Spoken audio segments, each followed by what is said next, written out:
Hi friends, మళ్ళొక వీడియోతోనైతే మేము ముందటికి వచ్చిన. ఎవరినో ఉద్దేశం చేసి నేనైతే వీడియోలు చేస్తలేను.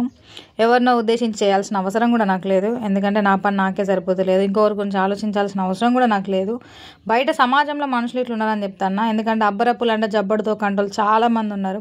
వాళ్ళు అక్కడ పులిని చూడరు, తోక గింత ఉన్నదని చెప్తారు. కొంతమంది ఉంటారు ఇంట్లో గొడవలు, చిన్నగా వాయిస్ వినవడంగానే గొడవలు అయితేనే ఒకళ్ళు చెవులు ఒకళ్ళు కొరుక్కోక ఇంకొకరికి పోయి చెప్తారు. అది నిజమో కాదో తెలియంది చెప్పడం వల్ల ఎదుటి వాళ్ళు వాళ్ళకి దగ్గరోళ్ళే కావచ్చు, వాళ్ళు ఇంకేదైనా కావచ్చు, దాన్ని నిజం అనుకొని వాళ్ళ అయిపోద్దిని దాని పెద్ద గొడవకు దారితీస్తుంది.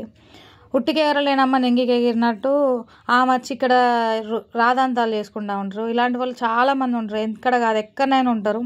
గొడవలు క్రియేట్ చేస్తారు, సపరేట్కుంటారు, మాకేం తెలుసు అని అంటారు. ఇలాంటి వాళ్ళ మాటలు పట్టించుకోవద్దు. ఇది నిజమేనా అని మన వాళ్ళ దగ్గరికి ఫస్ట్ అడగాలి. ఈ మనిషి చెప్పిందని మనం అన్నాం అనుకో, ఇంకొకసారి ఆమెను మొహం పట్టుకొని అడిగితే అది నిజమా కాదా అనేది తెలుస్తుంది. అట్లాంటి వాళ్ళు మళ్ళీ మన మధ్యలో కూడా రారు, చెప్పడానికి కూడా భయపడతారు.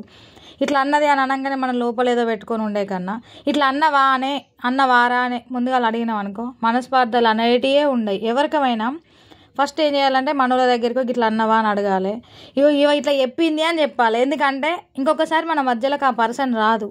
ఇది ఒక్కటి గుర్తుపెట్టుకుంటే ఎలాంటి కుటుంబంలో ఎలాంటి గొడవలు జరుగు, ఆడబిడ్డ కానీ అత్తే కానీ మామే కానీ ఎవరి మధ్యలో గొడవలు అనేటివి రావు.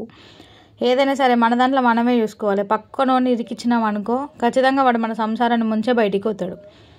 జరిగేటి ఏమున్నాయి, మంది మాటల వల్లనే గొడవలు జరుగుతాయి. మంది ఎక్కించుడు వల్లనే, మంది అట్లా చేసేడు, మంది ఇట్లా అట్లా చేయబట్టే గొడవలు జరుగుతున్నాయి. ఇప్పటి వరకైనా మారండి. మన వాళ్ళు ఏంటిదో మనకు తెలితే సరిపోతుంది అంతే. ఎవరితో మనకు అవసరం లేదు. రేపు కష్టం నష్టమైనా బయటోడు ఎవడు రాడు, మనోడే అత్ర. అది ఒక్కటి గుర్తుపెట్టుకుంటే సరిపోతుంది.